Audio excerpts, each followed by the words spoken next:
Bienvenue dans le journal de l'intelligence économique, l'émission consacrée à l'hypercompétition économique.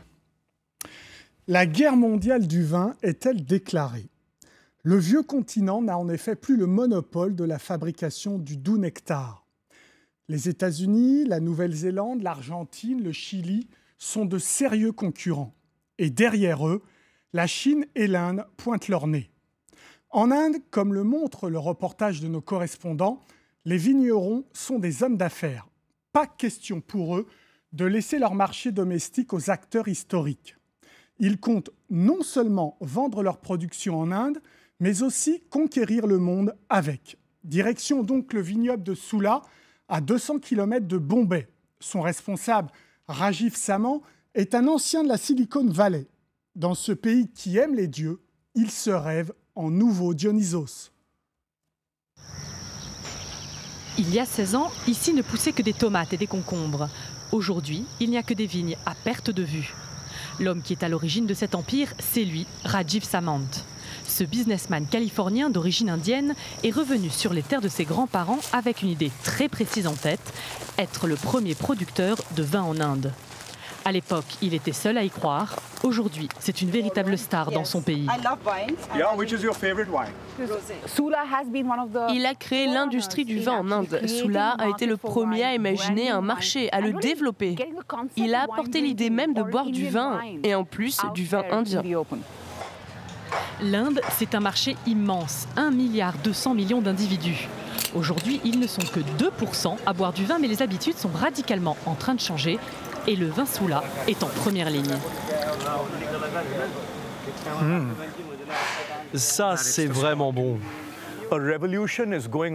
C'est une révolution qui est en marche ici. Quand on a commencé, c'était vraiment l'élite qui buvait du vin.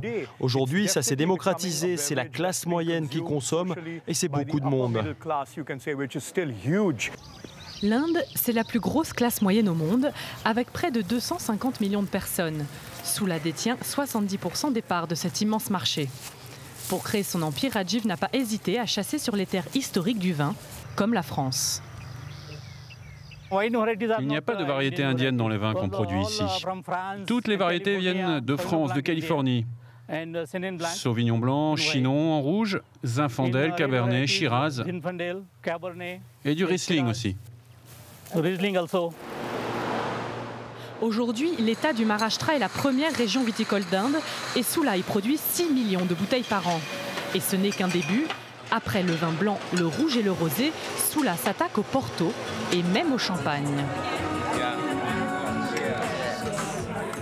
Ici, on soigne les clients. Avec ces séances de dégustation, Sula tente d'éduquer les Indiens au vin. Chenin blanc est le vin que nous vendons le plus. C'est un vin demi-sec, donc un peu sucré. C'est super, c'est la première fois que je goûte du vin. C'est vraiment bon, délicieux. Aujourd'hui, près de 95% de cette production est écoulée sur le marché national. Mais Sula voit plus grand. Le domaine compte bien améliorer la qualité de ses vins pour partir à l'assaut du marché international et pourquoi pas de la France. Bien, avec moi sur ce plateau, Aymeric Mantoux, bonjour. Bonjour. Vous êtes journaliste et vous êtes co-auteur d'un livre qui s'appelle tout simplement « La guerre des vins ». Vous avez fait le tour du monde, vous êtes allé à peu près sur tous les continents, peut-être pas l'Océanie et l'Afrique, mais en gros, vous avez vu un petit peu ce qui se passe en ce moment dans le vin. Vous avez goûté le vin de Sula ou pas? Oui, bien sûr. Alors écoutez, comme il le montre très bien dans le reportage, c'est un vin qui se goûte très bien. Alors, je dirais pas jusqu'à dire qu'il est extraordinaire, comme le dit son propre promoteur, mais néanmoins, c'est un vin qui se goûte très bien. D'ailleurs, c'est le début du livre, c'est l'histoire que je raconte au début du livre. L'idée de ce livre m'a été soufflée par ce vin, en le dégustant dans un grand hôtel à Bombay, où j'ai demandé un verre de vin blanc. Je m'attendais à voir arriver sur la table un verre de vin français, et quelle n'a pas été ma surprise de voir arriver ce Sula blanc, le Sauvignon, qui était la première cuvée récoltée par Rajiv Samant, donc il y a maintenant une quinzaine d'années, et de me rendre compte que c'était tout à fait non seulement buvable, mais bon. Donc il ne ferait pas tâche en France dans nos restaurants? Ah non, mais il y a des vins bien pires en France, je vous rassure. Alors, d'après vous, est-ce que ces vins vont un jour arriver chez nous?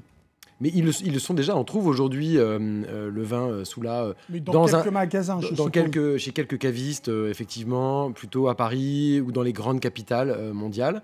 Mais ce vin a déjà débarqué sur les tables des plus grands hôtels et de quelques restaurants en Occident.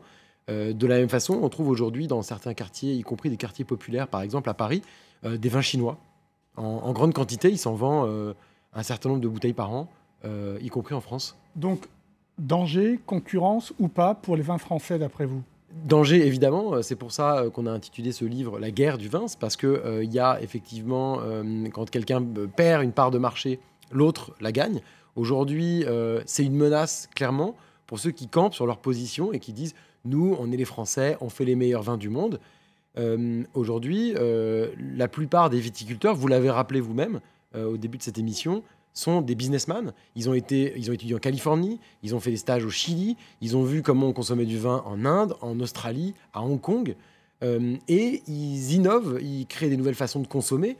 On voit ces gens en tenue traditionnelle en Inde consommer du vin. Des gens de 50 ans, c'est la première fois qu'ils boivent du vin. Il y a 98% des Indiens qui n'ont jamais consommé de vin. Pourquoi est-ce qu'on n'est jamais allé chercher ces gens-là ? Il y a des nouvelles pratiques. Il y a des vrais marchés. Et puis, vous donnez dans ce livre un chiffre qui est parlant quand même. Vous dites, en 2014, le chiffre d'affaires du vin, c'est 230 milliards de dollars. Donc, on comprend qu'évidemment, il y a beaucoup de concurrence. Mais ce qu'on ne comprend pas forcément tout de suite, et ce que vous dites aussi dans votre livre, c'est que certes, ces vins peuvent venir en France, mais en tout cas, il y a un mouvement qui a déjà démarré, c'est que les grands du vin en France sont déjà dans ces pays. Oui, aujourd'hui, il n'y a pas que Rajiv Samant qui fait du vin en Inde. Il y a des Français, il y a des groupes très puissants comme Moët & Chandon, qui appartient au numéro 1 mondial du luxe, qui est français, qui s'appelle LVMH. Il y a des groupes comme la famille Rothschild, qui sont... Castel, vous dites aussi. Castel aussi, qui est au Maroc, qui est en Chine, qui est très très présent aussi en Amérique latine. La famille Dassault, qui produit les fameux avions, les Falcon... et les Rafales sont actionnaires de Grand Cru en Argentine. Quelle est la stratégie ? C'est d'aller produire là-bas pour le marché là-bas, ou alors c'est pour produire là-bas et revenir ici le vendre, d'après vous ? Les deux, mon capitaine. En fait, il y a un certain nombre de gens qui ont compris que effectivement, il y avait des coûts de production plus faibles au Chili, en Inde ou en Chine. Et donc, on se dit, puisque il y a un coût à l'export, et notamment en Inde, où les barrières douanières sont très élevées, ça coûte très cher d'importer une bouteille française. On se dit, autant utiliser notre savoir-faire bordelais ou champenois, donc d'origine France, en produisant là-bas. On exporte nos techniques, on produit avec des locaux, avec des raisins qui viennent de France ou qui viennent de Californie. Mais à l'arrivée, c'est des raisins français, puisque la plupart des vignes plantées partout dans le monde viennent d'une manière ou d'une autre d'origine des cépages de Bordeaux. Du coup, on peut arriver, par exemple, comme c'est le cas en Argentine, à sortir un équivalent du champagne Moët & Chandon pour 5 ou 10 euros la bouteille. D'accord, donc là, on est dans du vin low cost qui pourrait revenir en low cost sur les marchés français et européens. Non, là, on est dans du low cost qui s'adresse au marché local. D'accord, mais est-ce que ça pourrait revenir ? Alors, pas forcément le low cost. Ce qu'on va essayer d'exporter, c'est plutôt des grands vins, parce qu'on produit aussi des grands vins dans ces pays-là, notamment en Argentine et au Chili. C'est le cas aussi en Australie. On voit aujourd'hui des vins arriver à New York, à Hong Kong, qui viennent d'Australie, qui viennent du Chili. Et c'est des vins, parfois, qui valent plusieurs centaines d'euros la bouteille. Ouais. Alors, vous dites que c'est des grands, Castel, Moët & Chandon, Dassault, etc. Quelle est, d'après vous, la position des vignerons français par rapport à ça ? Est-ce qu'il y a peur de ce marché, de ces concurrents, ou est-ce qu'au contraire, ils vont là-bas aussi apporter leur savoir-faire ? Alors, nous, ce qu'on a expliqué à travers ce tour du monde et cette enquête, et tous les gens qu'on a rencontrés, c'est que la mondialisation, dans le vin comme dans d'autres domaines, elle crée des peurs, des frustrations, cette peur de la concurrence, de l'autre, de l'étranger, etc. Or, pour la France en tout cas, c'est plutôt une opportunité parce que ces nouveaux marchés, s'ils sont éduqués par des viticulteurs chinois ou indiens, c'est très bien, ils font le travail qui coûte cher, qui prend du temps et qui va permettre ensuite aux gens de se dire bon, les vins qu'on a chez nous, ils sont bien, mais peut-être que les vins français dont on dit tant de bien, finalement, ils sont pas si mal. Et dans 5 ans, dans 10 ans, ils vont venir à consommer des vins dont ils ignoraient jusqu'à l'existence. Donc, il y a des opportunités pour un certain nombre de vignerons. D'ailleurs, en Chine, un certain nombre de vignerons français exportent l'intégralité de leur production qui est achetée par des distributeurs qui mettent ça en rayon en disant voilà, ça c'est un grand vin de France, ce qui n'est pas forcément le cas d'ailleurs, mais le viticulteur français, lui, va y trouver son compte parce que son vin va être acheté 2 ans à l'avance par un distributeur chinois qui va faire l'intégralité de son chiffre d'affaires. Et ce qu'on voit aussi également dans votre enquête, c'est que c'est aussi une affaire d'État. Oui, cette mondialisation, évidemment, comme il y a des intérêts économiques très importants, vous avez rappelé le chiffre de 230 milliards de dollars, c'est aujourd'hui des montants qui sont proches des montants qu'on peut trouver dans l'aéronautique, qu'on peut trouver dans l'industrie du parfum, par exemple, dont on parle beaucoup plus volontiers dans les journaux. Et un certain nombre de gouvernements l'ont compris. Par exemple, le gouvernement de Hong Kong a fait du vin une priorité, alors que c'est quand même un ensemble de d'îles-États qui n'a pas de vignoble. Oui. Bah, qu'est-ce qu'on fait ? On a créé un abaissement des barrières douanières, on a créé une sorte de hub du vin qui va inonder toute l'Asie du Sud-Est, et notamment la Chine, qui est un gros acheteur et gros consommateur de premiers crus, donc des vins les plus chers dans la production mondiale du vin. Des pays comme l'Argentine, comme l'Espagne, ont fait de la culture du vin et de sa promotion des enjeux politiques. En France, il y a très peu de gens qui l'ont compris. On a plutôt une culture, je dirais, de mettre ça au rencard, de laisser ça aux autres.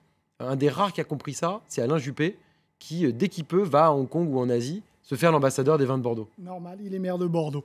Merci beaucoup, Aymeric Mantoux. L'émission est terminée, mais comme d'habitude, vous pouvez la retrouver sur france24.com. En attendant, restez avec nous. Au revoir.